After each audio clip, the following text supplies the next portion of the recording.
Violet, this is for you. Father handed me a white envelope while I held onto my last shred of hope. Lauren stood beside me, clutching her Mercedes keys, her cheeks flushed with excitement. We were twins. Today was our graduation day. The envelope was too light. Inside was a bill. Items listed in neat handwriting. Car insurance 4 years. $8,400 household utilities contribution. $7,200. Computer equipment. $5,500 other family-related expenses. $8,900 total. $30,000. The meaning of these numbers slowly sank in. $8,400 meant that while Lauren's car insurance was paid by our parents, only mine was charged back to me. $7,200 for utilities, as if my very existence had been a burden on the household budget. $5,500 for computer equipment that I had purchased with my own earned money, yet somehow calculated as a contribution to the family. And then other family-related expenses, $8,900. This hurt the most. My 22 years of being a member of this family, itemized and billed. In this moment, I understood.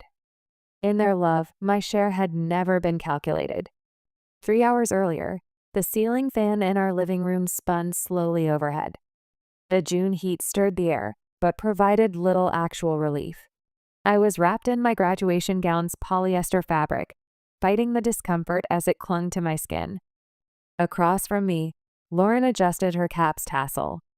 Though we looked identical as twins, what this meant for each of us was completely different. Girls, look this way. Mother's voice rang out with practiced enthusiasm as she positioned her camera, but her gaze clearly lingered longer on Lauren. The familiar warmth was reserved for my sister alone. The living room had been transformed into a shrine of academic achievement. Cream and gold streamers hung from the ceiling, and a large "Congratulations Graduates" banner stretched across the fireplace mantel. I couldn't help but notice how the decorations clustered more densely on Lauren's side, as if gravity itself favored her. Father placed his hand on Lauren's shoulder, squeezing it with pride. "My girls," he said, but his palm didn't reach for me. I stood slightly apart, as I had for most of my life, connected by blood and circumstance, separated by everything else. Looking back on these 22 years, I realized this distance hadn't been accidental. I had always been treated as the understanding child, the low-maintenance one. I had thought these were compliments, but now I understood they might have been excuses to minimize investment in me. Our relatives and family friends milled about, filling plates with catered food and offering congratulations. From across the room, Aunt Rebecca caught my eye and gave me a genuine smile. At least someone saw me. Christmas morning, age 10. While Lauren unwrapped the latest gaming console, I received practical clothes for school. Children need different things, our parents explained. Some children need special things to succeed, while others are naturally self-sufficient. At 15, I sat in my room reading programming books borrowed from the library, while the sound of my parents driving away to Lauren's debate tournament echoed in my ears. I had grown accustomed to spending evenings alone. At 17, when I completed my first freelance job at 2M, the payment confirmation brought tears of pride that no one else would share. "Everyone," Father clapped his hands, drawing attention. "Time for the gifts." The chatter died down as Father wheeled in a large box wrapped in gleaming silver paper with an enormous red bow. My heart quickened despite myself. After years of disappointment, I still harbored that childish hope. Maybe today would be different. Maybe graduation would finally be the equalizer. "This one's for Lauren," Father announced, beaming as he placed the massive package in front of my sister. Lauren's hands flew to her mouth in a theatrical gasp that seemed rehearsed. She tore at the paper with practiced excitement, revealing a smaller box inside. When she opened it, she let out a squeal that made my ears ring. "Car keys." "You didn't." "We did," Mother said, glowing with satisfaction. "It's parked right outside." The guests collectively moved toward the large bay window. Outside sat a gleaming white Mercedes-Benz with a massive red bow on the hood. "This is top of the line," Father explained to our uncle, loud enough for everyone to hear. "Cost us about $55,000, but nothing's too good for our star." Impressed murmurs rippled through the crowd. I stood frozen, still waiting, still hoping. Deep in my heart, a small voice whispered about one last possibility. Maybe, just maybe, there was still something for me. Despite the envelope's lightness, if not car keys, then something special meant for me. College graduation was a major life milestone. As twins born together, raised together, graduating from the same university on the same day, surely there would be some equal treatment. But that hope was as weak as a fading voice. Past experience had taught me realistic expectations. And for Violet, Father said, almost as an afterthought. He reached into his jacket pocket and pulled out a simple white envelope.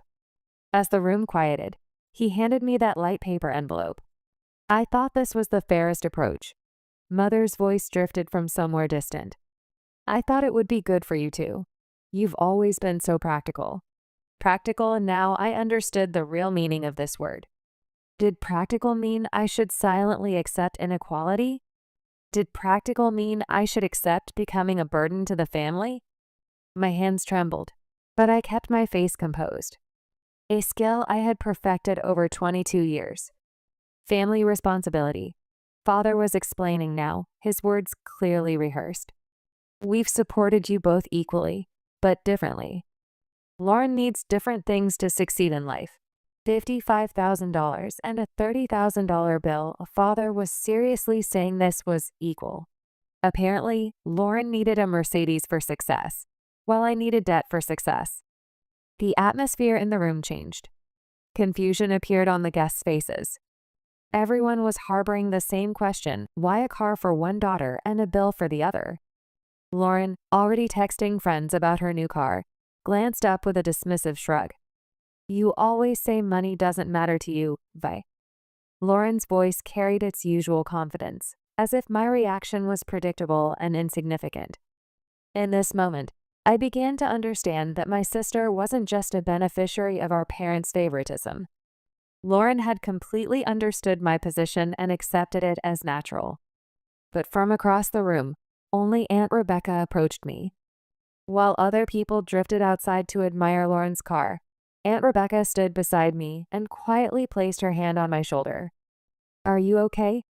Her small voice showed she was the only one in this room who understood my situation. I felt it then, a flash of white-hot hurt that burned through my chest.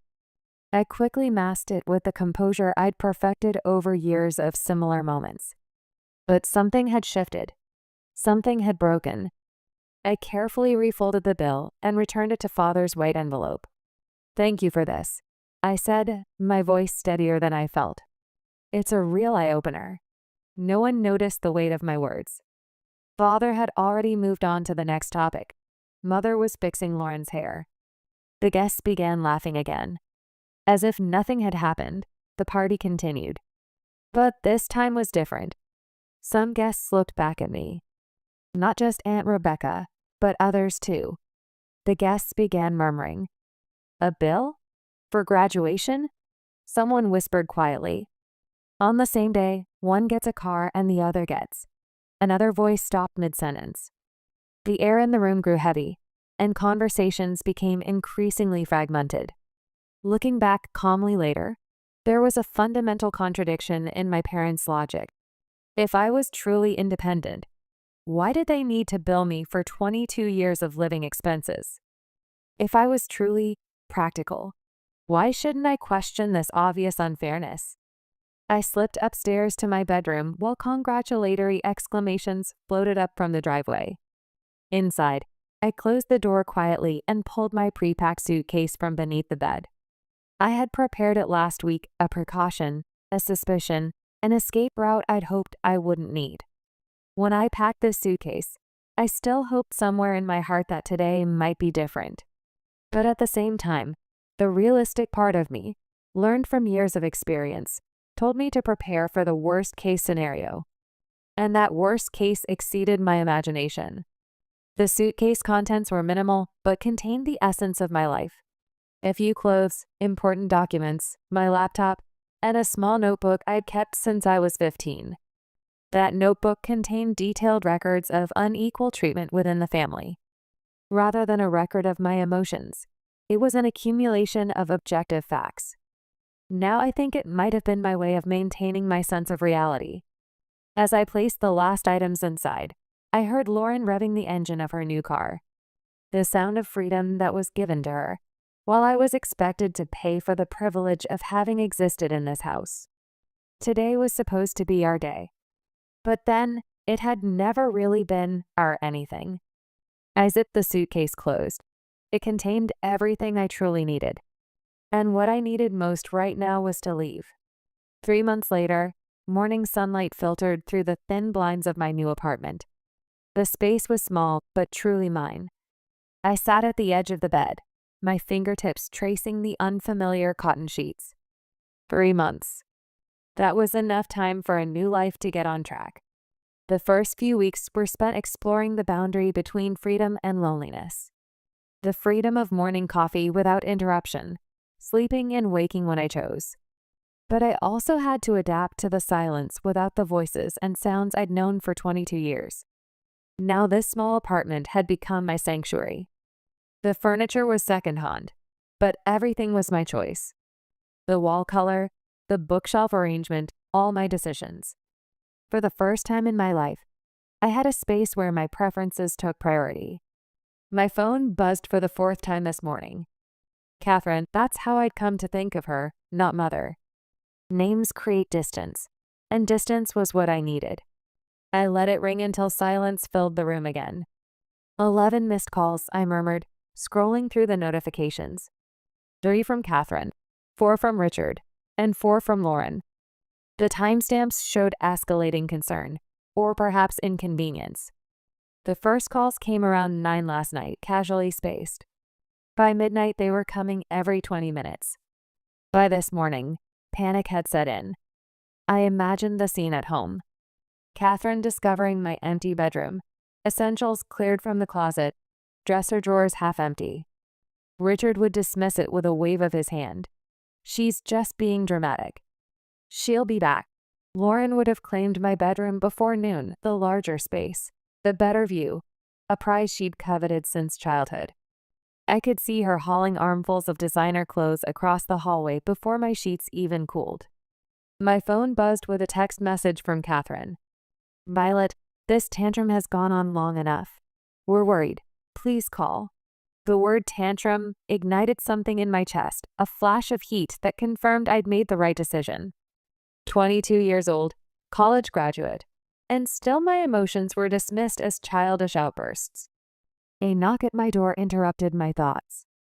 I tensed, wondering if they'd tracked me down already. I peered through the peephole to see Aunt Rebecca's concerned face. I brought muffins, she said when I opened the door, holding up a paper bag that smelled of cinnamon and nutmeg. Her eyes took in the sparse apartment, the second-hand furniture, the single suitcase still partially unpacked in the corner. Oh, Violet, how did you find me? I asked, accepting the bag. I've known you since you were born. She settled onto my only chair. You're methodical. You'd want to stay close enough to maintain your client relationships, but far enough to avoid accidental encounters. Plus, you used my address for your freelance business mail 2 years ago. It wasn't hard to guess you'd choose Oakwood Apartments. I sat across from her on the edge of my bed. Did they send you? They don't know I'm here. Aunt Rebecca hesitated, twisting the strap of her purse. To be honest, I'm conflicted too. Whether I should interfere in family problems. But after watching that graduation party, I couldn't stay silent. She took a deep breath. There's something you should know. Lauren knew, Aunt Rebecca explained, twisting her purse strap. She told me not to warn you. Your father said you wouldn't mind, that you'd just handle it like always. The muffin turned to sawdust in my mouth. What? It took time for this fact to sink in. Lauren hadn't just been indifferent. Lauren had actively participated in deceiving me. As sisters, as twins, I had believed there was a special bond between us, but maybe that bond had been one way. Now it became clear that Lauren's betrayal had been calculated. She knew I would be hurt, yet she chose silence. This wasn't negligence from ignorance, but intentional conspiracy. Why would Lauren do such a thing? Aunt Rebecca's expression turned bitter. Lauren said, "Because you're strong, and you always find solutions." But to me, it sounded like Lauren just wanted to ease her own conscience. For the first time since graduation, I felt the careful wall I'd built begin to crack. My sister wasn't just a beneficiary of our parents' favoritism. She was complicit in their scheme. The betrayal cut deeper than I'd expected. "I see," I managed, swallowing hard. Rebecca reached for my hand. "You're not coming back, are you?" "No." The word carried surprising weight. Finality without regret. 1 year later, a certified letter from the law office sat on my kitchen counter, its official markings burning into my retinas like a poison label. I'd been staring at it for 20 minutes. The sender information Greenfield and Associates, attorneys at law, was burned into my memory. When I finally opened that thick legal document, the absurdity of its contents nearly made me laugh. Formal notice of claim against earnings. Family investment in your education. Reasonable expectation of financial contribution. The legal jargon continued for 3 pages, but the message was clear. My parents wanted a piece of my success. The business I'd built from scratch, the clients I'd earned through late nights and self-taught skills, they were claiming it as dividends on their investment. My phone vibrated with Lauren's name. The 3rd call today. Against my better judgment, I answered. Lauren's voice sounded small, nothing like the confident sister who had once accepted a Mercedes without question. For the first time, Lauren's voice carried anxiety and fear. "They've done something terrible." "I know." The white envelope from Father crumpled in my hand. "I received the legal documents from the law office this morning. I tried to stop them." Lauren's throat caught, suggesting tears. This time, I could tell Lauren was genuinely upset. This was completely different from her previous indifference. "They're telling everyone you abandoned us, that you owe them." I closed my eyes, feeling not surprise, but still a stinging pain. "What do you think?" "Lauren." Over the phone, I could hear Lauren start to say something and stop. The sound of a deep breath, a chair creaking, and then a long pause. This silence was the moment when Lauren first understood the weight of her actions. I knew this was an important moment. Lauren's answer might determine the future of our relationship. "I think they're desperate," she finally admitted. "The house is gone. Bye. Dad's credit is ruined. They're living in a 2-bedroom apartment on Mapleton Road. The address registered. Not far from where I'd started on graduation day. If it weren't so sad, the symmetry would have been satisfying." "What happened to the Mercedes? We sold it." Lauren's voice trembled. "Actually, we returned it. It was all debt, They didn't tell me. The car was bought entirely on credit, and when they couldn't make payments, the car was repossessed." This information added a new layer of understanding. Their financial situation had been much worse than I'd thought. And Lauren, like me, had been kept from the truth. "This legal claim, Lauren," I continued, steadying my voice. "It's garbage, pure garbage. They know it too." I sat in Aunt Rebecca's living room, feeling like neutral territory, though her eyes telegraphed worry as she poured tea and watched the fall leaves scatter across her lawn like warning flags. "Your mother's been calling around the family," she said, settling into her armchair. "Thanksgiving is 3 weeks away, and she's working the phones like a politician." I wrapped my hands around the warm mug. "What's she saying?" "That you've forgotten where you came from. That family stands by family." Rebecca's mouth tightened.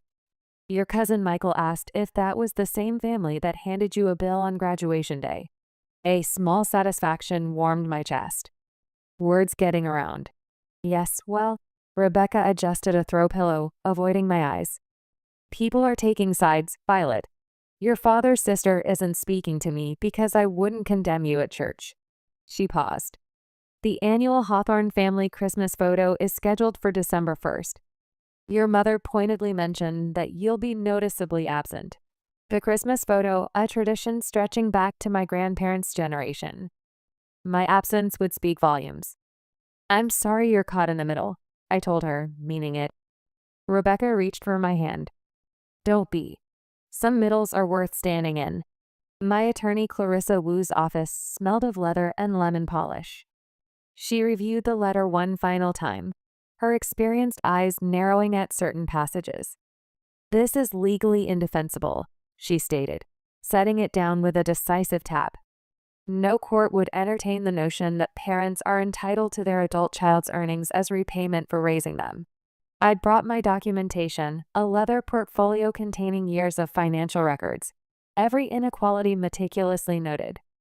We could countersue, Clarissa continued, flipping through my records with raised eyebrows. Emotional distress. There's certainly evidence of differential treatment. The thought of dragging my family through court, exposing our private pain for public consumption, sat like a stone in my stomach. What's the alternative? Clarissa closed the portfolio. Sometimes the most effective response isn't legal at all. The letter took me 3 days to write. I checked each fact twice, stripped away accusatory language, and focused on documenting the timeline. No editorializing, just events. When I attached a copy of the graduation bill, $30,000 of itemized family expenses, the narrative needed no embellishment. The process of writing the letter allowed me to organize my emotions. Not anger or resentment, but fact-based explanation. I organized data I'd accumulated over years and presented it as objective evidence.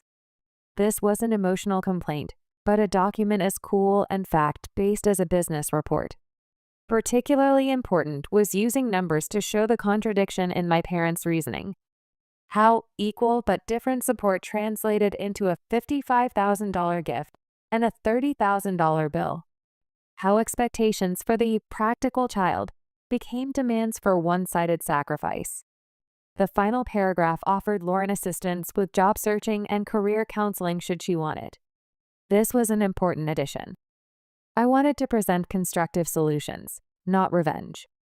I understood that Lauren was also a victim of the situation.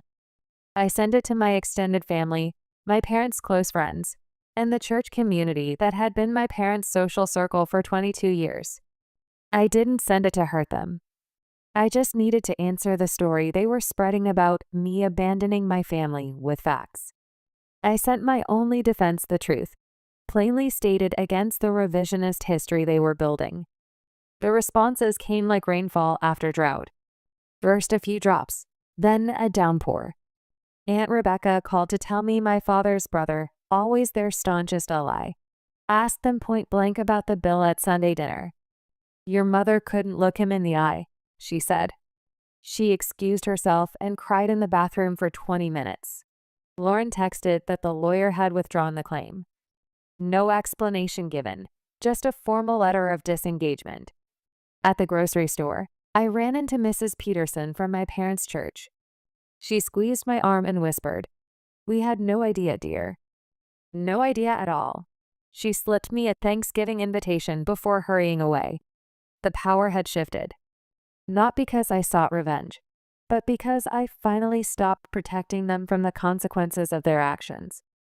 Aunt Rebecca's Thanksgiving table gleamed with polished silver and crystal glasses that caught the afternoon light. I smoothed my dress of forest green, simple but elegant, and helped her arrange name cards for the 12 guests.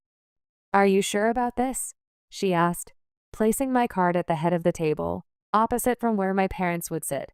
"I'm sure." My voice was steadier than I felt. Guests began arriving. Cousins, Rebecca's friends, Lauren.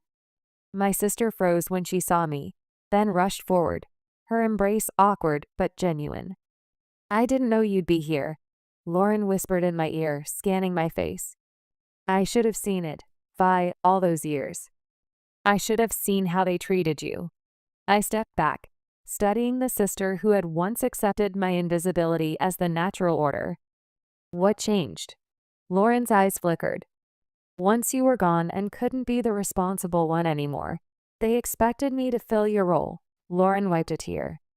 I'm so sorry, Vi. What kind of role? Everything. Lauren's voice broke. Then there was a completely broken Lauren. Faced with the reality of suddenly being burdened with responsibility from her privileged position, she understood my struggles for the first time. Suddenly, I had to check electricity and water bills. Is this amount reasonable? They'd ask. I had no idea, but when payments were late, it became my fault. When my parents fought, I had to mediate. Tell Dad to apologize. Convince Mom, they'd say. But I didn't know what to say. Lauren's voice trembled. Cooking dinner, doing laundry, organizing Dad's paperwork. All your jobs came to me. Violet would have done this quickly, they'd say every day. You always made it look so easy. I watched you do the household accounts until 11 p.m. every night, but I was exempted because I had studying to do. I saw you crying but never asked why. When I got the Mercedes, I thought, of course I deserve this. But when you got that bill, I should have known something was wrong. But I looked the other way, because it benefited me. This was a new perspective. What I found difficult had appeared easy to others. And now, Lauren was feeling that pressure. I didn't leave to hurt anyone, Lauren. I told her the truth, simple but powerful. I left to save myself. I know. Lauren shook her head. At this moment, Lauren's voice carried genuine understanding and regret. There were no more excuses or justifications, just pure apology. And now I understand why you did it. I stood quietly preparing to go upstairs to Thanksgiving dinner. Tonight, I might call my mother again. Distance had been necessary, but it didn't need to be permanent. My parents stepped into the dining room. Mother's hand flew to her mouth, her eyes widening as if she'd seen a ghost. Richard stopped abruptly, color draining from his face. Violet. Mother's voice trembled. Mom, Dad. I continued carving the turkey, my movements deliberate and calm. Aunt Rebecca stood up, trying to ease the tension. Come now, everyone sit down. Today is a day for gratitude. I looked directly at my mother and father. For the first time in over a year, I spoke while looking them in the eyes. Happy Thanksgiving, I said. Please sit down. 2 years after graduation day, morning light streamed through my home office window. 2 years since I'd walked away with nothing but a suitcase and a bill that quantified exactly what my family thought I was worth. My desk held today's schedule. Morning meetings with new clients, afternoon interviews with scholarship recipients, work providing support to other young people that I had never received. Last month, a local business magazine featured my activities. A feature article on social contribution through independence. The reporter asked detailed questions about my scholarship foundation. This year, I'm supporting 5 students. All young people continuing college in difficult family environments. That evening, while preparing dinner, I checked a text from Lauren. The business school interview went well. Thanks to your advice on resume writing. Thank you, big sister. Big sister, those words warmed my heart. For a long time, we were twins, the same yet different. Now we are sisters, different but connected. A few days later, a local newspaper reporter came for an interview about support programs for people overcoming difficult family relationships. My story remained anonymous, but I hoped it might give hope to people in similar situations. The mentoring program was attracting more community attention than expected. My Christmas tree stood in the corner, each ornament chosen with purpose. A handmade angel from Mrs. Abernathy, a delicate glass teacup from Aunt Rebecca. Not random accumulation, but carefully chosen pieces reflecting actual connections. 2 months ago, I sat beside Lauren at her business school graduation. Our parents were conspicuously absent. I told them not to come, Lauren said with a voice carrying new steadiness. Today I wanted family who would be proud of me for the right reasons. Last weekend's housewarming party still lingered in my memory. The chosen family who filled my larger home with genuine warmth. Aunt Rebecca arrived with a family quilt tucked under her arm. "This belongs with you now," she said, placing it in my hands. "Some traditions are worth keeping, even when others aren't." Lauren stood awkwardly in the corner until Mrs. Abernathy took her arm. "I'm officially adopting your sister," my elderly neighbor announced with characteristic bluntness. "It's never too late to find the family you deserve." Across the room, Lauren's eyes met mine, her smile tentative but real. On my bookshelf sat the journal my therapist had encouraged me to keep, tracking progress rather than grievances. On its first page was a copy of Graduation Day's bill, pasted there following Dr. Chen's words about converting past pain into present strength. In yesterday's session, we discussed the difference between forgiving and forgetting. "I keep the bill as part of my growth journal," I told her. "Not as a reminder of hurt, but as the starting point for making better choices." 2 Christmas cards sat on my sideboard. One letter from my mother, her handwriting somehow softer, not demanding. Inside was a record of her therapy sessions and a request, not a demand, to call when I felt ready. The other was a formal card from my father, distant, with a gift card that felt more like an attempted transaction than connection. I placed both in my desk drawer, neither accepting nor rejecting them. Some relationships heal at different rates, some never do. I had made peace with both possibilities. My doorbell rang. Through the peephole, I saw my mother standing alone, snowflakes gathering on her shoulders. Mother's face lacked its usual certainty. "I was in the neighborhood," Mother said when I opened the door, an obvious lie given the 30-minute drive from her apartment. "I don't expect anything. I just thought maybe we could talk." I studied Mother's face, searching for the manipulation that had once characterized all our interactions. Instead, I found something unfamiliar: humility. "I can offer coffee," I said quietly, stepping aside. Nothing more. As Mother passed through my study, her eyes caught on the thick journal open on my desk. She could see the copy of that bill pasted on the first page. Mother flinched, but said nothing. "It's Dr. Chen's suggestion," I explained quietly, "as practice for converting past pain into present strength. I keep it with my daily growth records." We sat at my small kitchen table. Mother gripped her coffee cup with both hands, staring at the steam. "I started going to therapy," Mother finally said. "Dr. Martinez. She specializes in family dynamics." I waited for her response. "She helped me see my behavior patterns, how I made choices, how I prioritize things." Mother's voice trembled. When Lauren was defiant, I immediately rushed to her. "When you asked for help, I said, 'You'll be fine,' and left you alone. When you spent your 15th birthday alone, we were at Lauren's event. When you got that college scholarship, we said, 'Of course,' before congratulating you. And now? Now I see how wrong I was. That I wasn't fostering independence, but abandoning you. I failed as a mother. I thought I loved both daughters equally, but I actually treated one daughter as a convenient tool while spoiling the other." Mother's voice choked with tears. "Dr. Martinez gives me homework. Every week I write down 10 moments when I was unfair to you. I've written over 50 now. And for each one, I analyze why I did it and what I should have done instead." Later, I sat in my small garden as evening fell, watching my breath form clouds in the cooling air. My phone screen lit up with messages. The group chat with Marco and Dr. Sophia about weekend plans. Lauren confirming our sister weekend at the lake. A tentative text from my mother about her next therapy session. Nothing from my father, and that was okay too. I wrapped myself tighter in Aunt Rebecca's quilt and whispered the truth that had taken me 2 years to learn. Some debts can never be repaid, but some gifts, like freedom, you give yourself.